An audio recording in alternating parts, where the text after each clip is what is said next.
Ang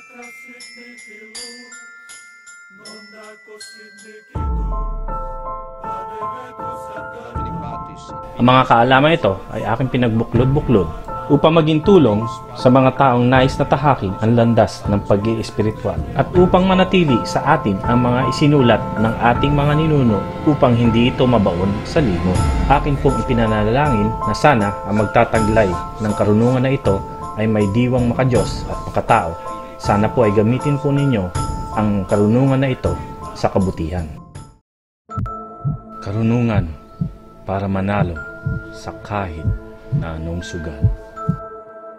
Kung ikaw ay mahilig sa sugal at ito ang alam mo na paraan upang maiahon kayo sa kahirapan at makamit ang mga pangarap mo sa buhay, ay gamitin ang makapangyarihang dasal na ito at siguradong mananalo ka sa kahit na anong sugal.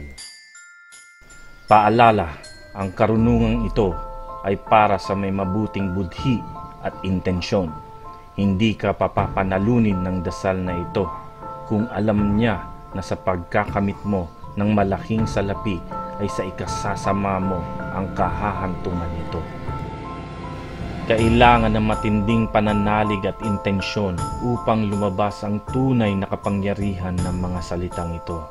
At mas palalakasin pa ito kung ang iyong intensyon ay sangalan ng kabutihan at sa kapakanan ng mga nasa paligid mo.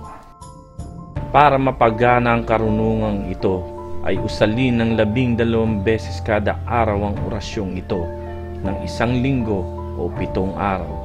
Mainam na simulan ng pagdadasal sa araw ng Huwebes at matatapos ito sa araw ng Miyerkules. Gawin ito sa oras ng bukang liwayway. Tignan ng pagsikat ng araw at sambitin ng lihim na salitang ito.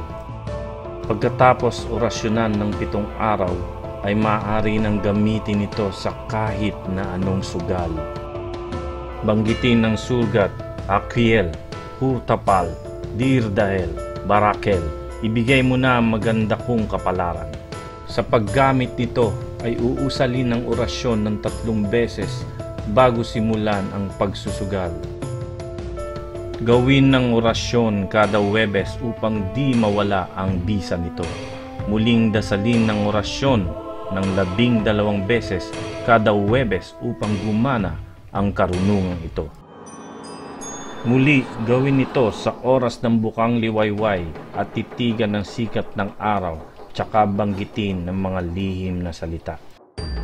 Gamitin ang pinanalunan sa kabutihan at siguradong triple ang balik nito sa iyo.